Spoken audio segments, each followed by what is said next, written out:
बच्चों का। तो कितने अभी डॉग्स हैं आपके पास? अभी आप मान के चलिए मेरे दोनों शेल्टर्स में 170 डॉग्स हैं। परेशानी आती है इनको फीड कराने में या फिर इनकी देखरेख में? फीड कराने में परेशानी इसलिए आती है क्योंकि फीडिंग ऐसी चीज़ है जो आप रोक नहीं सकते हो। फंड्स आए या ना आए, आपको 2 टाइम बच्चों के लिए प्रॉपर खाना देना ही देना है। मेडिकल फैसिलिटी प्रॉपर है। मेडिकल के लिए हमने पैरामेड भी अपॉइंट करा हुआ है और सारे बच्चों का ट्रीटमेंट अच्छे से होता है। इवन हमारे डॉक्टर्स जो हैं वो हमारे रजोरियम डॉक्टर हैं, काफ़ी सारे डॉक्टरों से कोऑर्डिनेशन है हमारा। नमस्कार, आप देख रहे हैं तेज तरार। मेरा नाम है आफरीन खान। इस वक्त मैं मौजूद हूँ रनहौला में, जहाँ पर आज मैं आपको लेकर आई हूँ एक ऐसे डॉग शेल्टर में जहाँ पर बहुत सारे डॉग से मैं आपको मिलवाऊंगी और इनकी सेवा की जाती है। इन्हें 2 टाइम खाना खिलाया जाता है, बहुत ही प्यार से इन्हें रखा जाता है।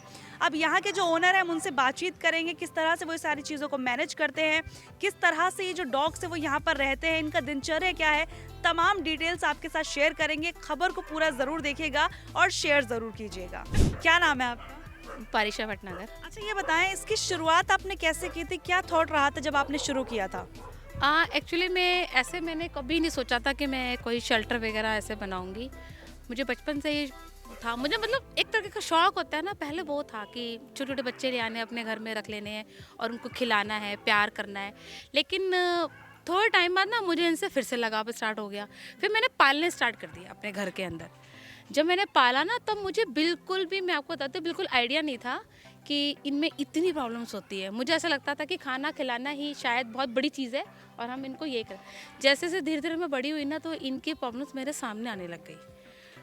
कभी किसी का कुछ प्रॉब्लम है, किसी का हाथ टूट गया है, किसी का एक्सीडेंट हो गया। अच्छा, पहले मैं बताऊं तो पहले इतनी प्रॉब्लम्स मुझे नज़र नहीं आती थी जितनी शायद मैं अब इस फील्ड में आ गई हूँ तो अब जितनी मुझे नज़र आती हैं। अच्छा, वैसे कोई और प्रोफेशन है आपका? हाँ, मैं एज अ डर्मेटोलॉजिस्ट रह चुकी हूँ। वहाँ पे एक मैम के साथ मैंने वर्कआउट किया है और मैं ये चाहती थी कि मैं उनके साथ ही आगे बढ़ना चाहती हूँ। मैंने मास्टर ऑफ साइंस करी है, लेकिन मैं अपने प्रोफेशन में शायद मैं खुश नहीं थी। हाँ, मुझे ऐसा लगता था कि शायद मैं इसके लिए बनी ही नहीं हूँ और मैं ये चाहती थी कि मुझे मेरी लाइफ ना इनके लिए ही बीते। फिर जब मैंने पहली बार इसके लिए थॉट किया तो मेरे काफ़ी सारे बच्चे जो बीमार रहते थे तो मैं डॉक्टरों की फ़ीस, डॉक्टर के पास रखवाना और काफ़ी लंबे लंबा इलाज करके ना वही फाइनेंशियल कंडीशन से मुझे हो रहा था। तो मुझे लगा कि शायद इनके लिए ना एक छोटी सी जगह होनी चाहिए। तब मैंने छोटा सा थॉट सोचा था, छोटी जगह होनी चाहिए जहाँ सिर्फ मैं अपने रेस्क्यू करे बच्चे रख पाऊँ। जब मैंने शुरुआत किया तो काफ़ी सारे लोग मेरे साथ जुड़े। हालांकि वो अब नहीं है। वो कहते हैं ना कि आप जब आगे बढ़ते हैं तो बहुत सारी भीड़ आपके साथ चलती है, लेकिन धीरे धीरे मैं जब आगे आती जाई ना तो कुछ गिने चुने लोग ही मेरे साथ रह गए। तो आज भी वो मेरे साथ हैं और आज भी हमारे साथ वो वर्कआउट करते हैं। बट हमें अभी सबसे ज़्यादा हम लोग सफ़र करते हैं फंड्स को लेके। सबसे ज़्यादा क्राइसिस हमें उसी के लिए होता है क्योंकि हम लोग जिस बेसिक्स पे काम करते हैं, हम लोग जितना अच्छा खाना प्रोवाइड करते हैं, जितनी अच्छी मेडिकल फैसिलिटी है, उतना अच्छा फंड्स नहीं आता हमारे पास। तो कहीं ना कहीं हम फंड्स को लेकर मैं लोगों से इतना कहती हूँ कि आप सिर्फ एक एनजीओ, एक संस्था पे निर्धारित ना होके जो मैं कर रही हूँ ना वो कोई भी कर सकता है। मैं ये नहीं कहती कि मैं बहुत ऐसा कोई काम कर रही हूँ जो कोई नहीं कर सकता। सब कर सकते हैं यार। एक छोटा बच्चा है, रास्ते में पड़ा है, उसको कोई भी ला सकता है। क्या बाइट करेगा वो? कुछ भी नहीं बाइट कर। एक डॉग है, वो उसकी कंडीशन ही नहीं है जो बाइट कर पाए, फिर भी लोग मुझे कॉल करेंगे, मैडम यहाँ पड़ा हुआ है, आप उसको उठा लीजिए। तो हर जगह पहुँचना हमारे लिए संभव नहीं होता है। तो मैं लोगों से भी बोलूँगी कि हम कुछ ऐसा दैविक काम नहीं कर रहे जो आप नहीं कर सकते हो। जो हम कर रहे हैं वो आप भी। हाँ ठीक है, हम इतने सारे बच्चों को करते हैं, 2-4 बच्चों का। तो कितने अभी डॉग्स हैं आपके पास? अभी आप मान के चलिए मेरे दोनों शेल्टर्स में 170 डॉग्स हैं। 170। परेशानी आती है इनको फीड कराने में या फिर इनकी देखरेख में? फीड कराने में परेशानी इसलिए आती है क्योंकि फीडिंग ऐसी चीज़ है जो आप रोक नहीं सकते हो। फंड्स आए या ना आए, आपको 2 टाइम बच्चों के लिए प्रॉपर खाना देना ही देना है। साथ में क्या होता है, मेरा शेल्टर इसलिए मैनेज रहता है क्योंकि मेरे शेल्टर में काफ़ी सारे लोग हैं जो बच्चों की सेवा के लिए मैंने हायर करे हुए हैं। बेसिक मैं नहीं मानती कि वो कोई सेवा कर रहे हैं, वो अपना घर चला रहे हैं और मैं उनको पे कर रही हूँ। इसमें कोई भी मैंने मतलब मैं आपको बता दूँ, मैं ये बोलूँ नहीं वो सेवायार्थी है या वो सेवा करने आते हैं, कोई नहीं करने आता। सब अपना काम करने आते हैं। सेवा सिर्फ मेरी है और वो अपना जॉब प्रोफाइल कर रहे हैं और वो अपने लिए, अपने घर के लिए अर्न कर रहे हैं। और प्यार तो है, देखो वो करते हैं, ऐसा नहीं है कि वो प्यार नहीं करते, बच्चों से प्रॉपर प्यार करते हैं। लेकिन यही हो जाता है कि उनकी सैलरी, यहाँ का रेंट निकालना, साथ में बच्चों का खाना। अभी आप सोचिए कि जब मैंने शुरुआत करी थी तो 300 से 400 किलो चावल लगता था मेरा एक महीने में, और अभी मेरा जो 1 महीने का राशन है वो करीबन 2200 से 2300 किलो हो गया। अब आप सोचो, फंड्स तो वहीं के वहीं हैं, लोग देते हैं, जिनका एक भी बच्चा नहीं है वो लोग भी हमें प्रोवाइड करते हैं, लेकिन मैं हर महीने तो उन पे निर्धारित नहीं हो सकती ना। क्या आपके खुद के अंदर की एक आवाज़ थी कि कुछ आपको करना है, और फिर क्या आप उतने सक्षम थे कि आप खुद ही स्टार्ट कर दिया आपने? फिर धीरे धीरे जो फंड्स आने लगे, आप बता रहे हो आते हैं लेकिन बहुत कम आते हैं, तो अगर कोई आपको देना चाहे, फंडिंग करना चाहे, तो किस तरह से आपसे कांटेक्ट कर सकता है? देखिए, सबसे बड़ी बात है कि मेरा ये मानना है कि ये जो काम करते हैं ना, ये अकेला आदमी नहीं कर सकता। ये अकेला आदमी तभी कर सकता है कि आप अपने घर में रख लो 2-4, अगर आप इनके लिए स्पेशल जगह लेते हैं, स्पेशल लोगों को रखते हैं, स्पेशल आप उनके लिए मेडिकल फैसिलिटी अवेलेबल कराते हैं, तो उसके लिए मुझे लगता है कि लोगों का साथ देना बहुत ज़रूरी है। तो हमारा बढ़ता चला गया काम, और हम फंड्स के लिए गुहार, बहुत कम हम लोग फंड्स मांगते हैं, क्योंकि मुझे लगता है कि लोगों को आना चाहिए। और दूसरी बात ये है कि जो सिर्फ अंधाधुंध लोग फंडिंग करते हैं इंस्टा पे देख के या कहीं पे भी देख के, वो यार जाओ यार, जेन्युइन लोगों को करो। मेरे नोन में भी बहुत सारे जेन्युइन लोग हैं जो एनिमल्स के लिए बहुत वर्क करते हैं, लेकिन उन्हें फंड्स नहीं मिलते। तो इसलिए मैं चाहती हूँ आप जाएँ, आप कुछ भी, मैं कहती हूँ आप थोड़ा सा भी पैसा अगर जानवरों के लिए दे रहे हैं, किसी के लिए भी दे, तो आप जाके वहाँ बेसिकली देख के आएँ वो पैसा आपकी सही जगह पे लग भी रहा है या नहीं लग रहा है। मेरे पास ही नहीं, आप जिस जिस संस्था को भी सपोर्ट करते हैं वहाँ जाएँ और ज़रूर देख के आएँ एक बार को। तो आपको अगर फंडिंग देनी हो किसी को, तो किस तरह से दे सकते हैं? क्योंकि वीडियो के जरिए तो हमने खैर दिखाई दिया कि किस तरह से आप लोग यहाँ पर काम करते हैं। देखिए, फंडिंग देने के लिए आप कई तरीके से हमें फंड्स कर सकते हैं। लाइक हम यहाँ पे ऑनलाइन हमारे लिए खाना भेज सकते हैं, लाइक दलिया चावल हो गया वो भेज सकते हैं, डॉग फूड हो गया आप वो भेज सकते हैं। साथ में हमारा एनजीओ का स्कैनर ऑलरेडी दिया हुआ है, सब जगह पे है, आप डायरेक्ट एनजीओ में स्कैन कर सकते हैं। उसमें आपको 2 फ़ायदे होंगे, एक तो आपका पैसा नंबर 1 में एनजीओ के लिए जाएगा। सेकेंड चीज़ है कि हमारा जो एनजीओ है वो ATG-12A अप्रूव्ड है, तो जैसे आप उस पर फंड्स देते हैं तो आपका पैसा डायरेक्ट डोनेशन में चला जाता है। तो आपको मतलब ये टेंशन नहीं रहेगी कि आपका पैसा कहीं व्यर्थ चला गया, डायरेक्ट एनजीओ में जाएगा और उसके लिए एक डोनेशन सर्टिफिकेट प्रोवाइड करता है। तो उसके लिए पता चलता है आपको नंबर 1 में पैसा दिया और बच्चों के लिए प्रॉपर लग रहा है इसके अंदर फूड के लिए। अब मैं आपसे जानना चाहूँगी, ये सारी डिटेल्स आपने बता दी कि कैसे शुरुआत हुई थी और कितना समय हुआ वैसे आपको शुरू करे हुए? ये मैम आपको बता दूं, मेरा 29 दिसंबर 2022 में मैंने रजिस्ट्रेशन करवाया था। सेवा करते हुए मुझे 20 सालें हो गई हैं, लेकिन जो मेरा एनजीओ का रजिस्ट्रेशन है वो 29 दिसंबर 2022 का है। और अभी हमने रिसेंट में 2nd एनिवर्सरी मनाई है अपने एनजीओ की। मुझे नहीं पता था कि मैं यहाँ से यहाँ पहुँच जाऊँगी लेकिन अभी थोड़ा सा लोगों के साथ की बहुत ज़्यादा ज़रूरत है। ठीक है, तो आप मुझे ये बताएं कि आप किस तरह से इनको फीड कराते हैं, कहाँ खाना बनता है, क्या क्या क्या फैसिलिटीज़ बेसिकली आपके पास है यहाँ पर? हम करीबन हमारे 80 बच्चे हैं जो हमारे बाहर के रहते हैं और उनको हम लोग खाना खिलाते हैं। और मोस्टली मेरा ताज़ा खाना ही बनता है, सुबह और शाम दोनों टाइम खाना बनता है और दोनों टाइम फीड कराया जाता है। सेकंड चीज़ ये है कि आप खाने की क्वालिटी चेक कर सकते हो, खाना काफ़ी बल्क में बनता है। करीबन हमारा पर डे का 60 to 70 kg जो है फूड लगता है खाने में, एक टाइम का। और उसमें हम लोग दलिया चावल, मूंग की दाल, सोयाबीन की बड़ी और पेडिग्री का यूज़ करते हैं। सेकंड चीज़ ये है कि हमारे बच्चों का जो खाना है वो अर्ली मॉर्निंग में हम 9 बजे तक खिला देते हैं और शाम को हमारा खाना 5 बजे तक हमारा हो जाता है, क्योंकि अभी विंटर्स है और हम चाहते हैं 5-6 बजे तक बच्चे खाना खा के और अपने अपने बिस्तरों पे लेट जाए। आपने कॉरिडोर में देखा होगा सारे बिस्तर लगे हुए, वहाँ पर बच्चे सेट हो जाए हमारे जाके। तो मेडिकल फैसिलिटीज़ भी हैं क्या यहाँ पे? मेडिकल फैसिलिटी प्रॉपर है। मेडिकल के लिए हमने पैरामेड भी अपॉइंट करा हुआ है और सारे बच्चों का ट्रीटमेंट अच्छे से होता है। इवन हमारे डॉक्टर्स जो हैं वो हमारे रजोरियम डॉक्टर हैं, काफ़ी सारे डॉक्टरों से कोऑर्डिनेशन है हमारा। हमें ऐसा लगता है कि हम डॉक्टर के पास जाएँ तो डॉक्टर विजिट होती है, एम्बुलेंस है, हमारे पास ड्राइवर है, खुद बच्चों को लेके जाता है और डॉक्टर के पास दिखा के उनकी प्रिस्क्रिप्शन के अकॉर्डिंग हमारा ट्रीटमेंट स्टार्ट हो जाता है। और कुछ चीज़ें ऐसी होती है जैसे कि मैगेट्स हो गए, कुछ दर्द हो गया, बच्चों को चोट लग गई, तो वो तो हम उन्हें पता ही है कि हमें कैसे करना है। वो हमारे इवन सारे लड़के ड्रेसिंग कर लेते हैं, सारे लड़कों को अच्छे से पता है कि कब क्या किसको मेडिसिन देनी है, प्रॉपर मेडिसिन चली जाती है उनकी।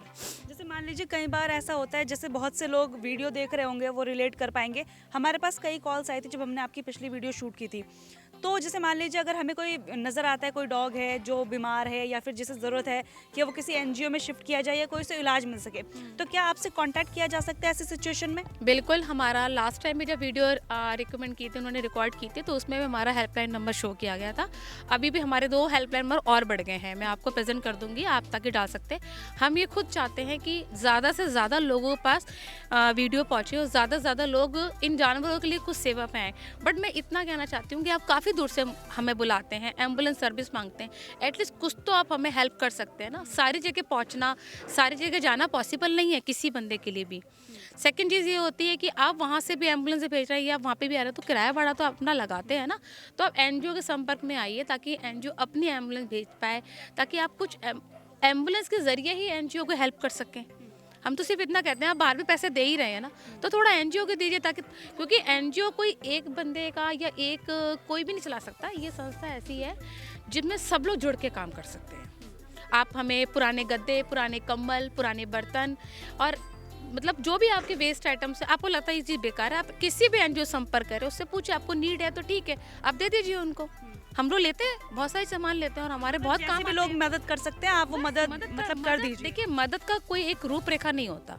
आप पैसों से कर सकते हैं, आप सामान से कर सकते हैं, आप आके यहाँ पे एज अ वॉलंटरी वर्क कर सकते हैं। आके आप हर मतलब कि मेरा एनजीओ 24 घंटे खुला रहता है और 7 दिन खुला है। अब आप सोचिए, 7 दिन में से जिस दिन भी आपकी छुट्टी हो आप आइए ना, आप सेवा करिए, क्या फ़र्क पड़ रहा है। मैं तो कहती हूँ आप बढ़ के तो आगे आइए, बढ़ना कोई नहीं चाहता, आगे कोई नहीं आना तो चाहता। अभी क्या आपने इसे फुल टाइम कर लिया? जैसे आप बता रहे थे पहले आप जॉब करते थे कहीं पर, अभी मेरा फुल टाइम है। फुल टाइम अभी मेरा बिल्कुल फुल टाइम है और मैं कुछ भी वर्क नहीं करती हूँ, इसीलिए भी हमें फाइनेंशियली क्राइसिस ज़्यादा होते हैं। क्योंकि पहले मैं वर्क करती थी तो सैलरी आती थी, कुछ और भी इनकम हो जाती थी साथ में इधर उधर जाके, तो कम से कम बच्चों के लगा से। अभी मैं बिल्कुल खाली हूँ, तो मैं सारे निर्धारित मतलब मेरी अगर यहाँ इनकम नहीं आएगी तो मैं नहीं चला पाऊँगी इतना बड़ा काम मैं नहीं कर क्या पाऊँगी। मैसेज देना चाहेंगे जो लोग वीडियो देख रहे हैं? देखिए, मैं सिर्फ इतना मैसेज देना चाहती हूँ कि मैं पहले तो सिर्फ इतना बोलना चाहती हूँ, आप विज़िट ज़रूर करें। आप विज़िट करेंगे तभी इनके दर्द का एहसास आपको होगा, तभी आपको इन बच्चों की ज़रूरत का एहसास आपको होगा। सिर्फ एक जानवर कहने के लिए है, ये जानवर के लिए आप एक इनका लाइफस्टाइल देखिए। इनको गद्दे भी चाहिए, इनको खाना भी चाहिए, इनको दवा भी चाहिए, इनको प्यार भी चाहिए, जो जानवरों को मिल ही नहीं पाता है। अच्छा, मैंने देखा इतने सारे डॉग्स थे, हालांकि मुझे तो मैं इतना फेमिलियर हूँ नहीं और मुझे काफ़ी डर भी लगता है, लेकिन आपसे बहुत प्यार कर रहे थे, वैसे ये लड़ रहे थे, लेकिन आप जैसे गए तो सब एकदम शांत हो गए। ऐसे कैसे? इतना लगाव कैसे हो गया? देखो, लड़ना ये उनका एक नेचर आप मान कर चलो, ठीक है। हम ये नहीं कह सकते कि वो हमारी तरह समझदार बन जाए। मैं तो चाहती नहीं वो इंसान बने, वो जानवर है, जानवर ही रहे, वो जानवर के ही रूप में सबसे अच्छे हैं। सेकेंड चीज़ ये लड़ना क्या होता है इनका, जब मैं जाती हूँ ना तो ये लड़ाई से भूल जाते हैं, इनको लगता है सब मुझे प्यार कर लें। सब लोग आके मुझे इसलिए प्यार करते हैं क्योंकि कहीं ना कहीं इनको ये लगता है कि मैं इनसे कहीं ना कहीं अटैच्ड हूँ। जब बच्चा आता है और कई बार बच्चा खाना नहीं खा रहा होता है, तो प्यार से खाना खिला दिया, उसके सर पे हाथ फेर दिया, उसको दवा खिला दी, तो उसी में इतने खुश हो जाते हैं और ये मुझे अपना मानने लग जाते हैं।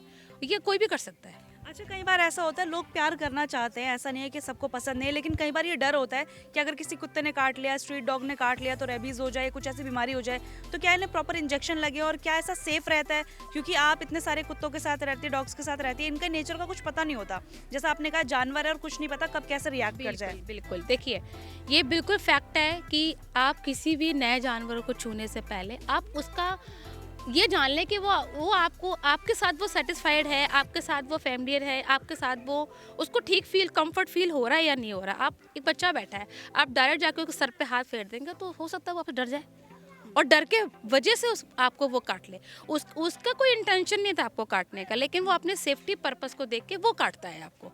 तो बच्चे से पहले दोस्ती करें, उसको टाइम दें। मैं हमेशा ना बच्चों को टाइम दे देती हूँ। जो मेरे पास बच्चे आते हैं मैं उनको टाइम दे देती हूँ, 2 दिन 3 दिन का उनको टाइम दूँगा, फ्री छोड़ दो। आपको वो देखें, आपको वो यूज्ड हो जाए।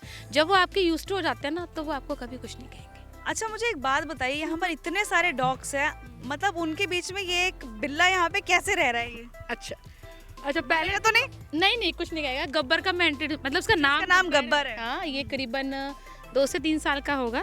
एक्चुअली में ना ये किसी का पेट था। जब ये आया था, ये सोनीपत से कोई छोड़ने आया था हमारे पास, तो इसका एक्सीडेंट हो गया था। आप देख रहे हैं ना, ये देखिए, ये पैर इसका और ये आप हाथ पंजा देख रहे हैं ना, ये नहीं है इसका। तो इसका हमने 3 महीने तक काफ़ी अच्छा ट्रीटमेंट किया। ये मतलब मरने की कगार में ही था, ब्लड इसका 4 पहुंच गया था, बट भगवान की दुआ थी कि मेरा गब्बर बच गया। अच्छा, हमारा कैट सेक्शन ना सेकंड बार पैरालाइज सेक्शन में बना हुआ है, तो वहाँ पे हमारी सारी कैट्स रहती है। अभी तो विंटर्स की वजह से हमने यहाँ रखा हुआ है अंदर, तो गब्बर को वहाँ छोड़ दिया था, बट गब्बर ने वहाँ पे खाना छोड़ दिया। हमारे ही शेल्टर पे वो खाना नहीं खा रहा था क्योंकि हमने यहाँ से उसको भेज दिया था। यहाँ पे रहता था वो केज में जब तक इसका ट्रीटमेंट चल रहा था। फिर मैं इसको लेके आई वहाँ से, मैंने कहा चलो गब्बर को लेके चलते हैं। और गब्बर को मैंने यार बस सारे टाइम तो आप केज में नहीं रख सकते बच्चे को। फिर मैंने गब्बर को फ्री छोड़ा, नज़र रखी कि कोई डॉग अटैक तो नहीं कर रहा। आज वो दिन है और अभी है 6 महीने से गब्बर मेरा ऐसे ही घूमता है। ये डॉग्स कुछ नहीं कहते? कुछ नहीं कहते, आप देखा था आराम से घूम रहा था, कुछ नहीं कहते डॉग्स, कुछ भी नहीं कहेंगे। क्या कहेंगे, ग्राउंड में जाता नहीं है मेरा गब्बर। हमने सुना है ना कुत्ते और बिल्ली की लड़ाई जो होती है, और ऐसे लड़ाई सिर्फ इंसानों में होती है। अच्छा। जानवर तो सिर्फ अपने खाने के लिए लड़ते हैं, इंसान हर चीज़ के लिए लड़ता है। लड़ाई सिर्फ इंसान की फितरत है लड़ाई करना। तो यहाँ पर आपका जो फेवरेट है वो गब्बर है, जितना हमें समझ में आ रहा है। तो मेरे सारे फेवरेट है, सारे प्यारे हैं, लेकिन कुछ एक्स्ट्रा लगाव है ना, एक्स्ट्रा लगाव तो मेरा गब्बर। बहुत बहुत धन्यवाद आपका हमारे साथ जुड़ने के लिए। तो देखिए, ये हमने आपको दिखाया किस तरह से एक डॉग शेल्टर है जहाँ पर कितने सारे डॉग्स को खाना खिलाया जाता है, उनका ख्याल रखा जाता है। किस तरह से आप एनजीओ के साथ जुड़ सकते हैं, कोई मदद अगर आप करना चाहें बिल्कुल आपके ऊपर है, कोई ऐसा प्रेशर नहीं है कि आपको करना ही करना है, और ना ही कोई प्रमोशन है कि आप आकर फंडिंग दीजिए। लेकिन अगर आप चाहते हैं, जो स्ट्रीट डॉग्स हैं जिन्हें ज़रूरत है कि आप उनकी मदद करें और आप उनकी मदद करना चाहते हैं, तो आप ज़रूर कीजिएगा। पूरी वीडियो को लेकर आपकी जो कुछ भी राय है आप कमेंट बॉक्स में ज़रूर बताइएगा। आज के लिए इतना ही, मुझे दीजिए इजाज़त। दिल्ली से कैमरा पर्सन आशुतोष के साथ मैं आफरीन खान। अगर आपको हमारी ये वीडियो पसंद आई हो तो इसे लाइक एंड शेयर करना बिल्कुल भी ना भूलें। इसके साथ ही हमारे चैनल तेज तरार को जरूर सब्सक्राइब करें, और हाँ, बेल आइकन को दबाना बिल्कुल भी मत भूलिएगा, जिससे दिल्ली से जुड़ी तमाम खबरों की नोटिफिकेशन सबसे पहले आप तक पहुंचे।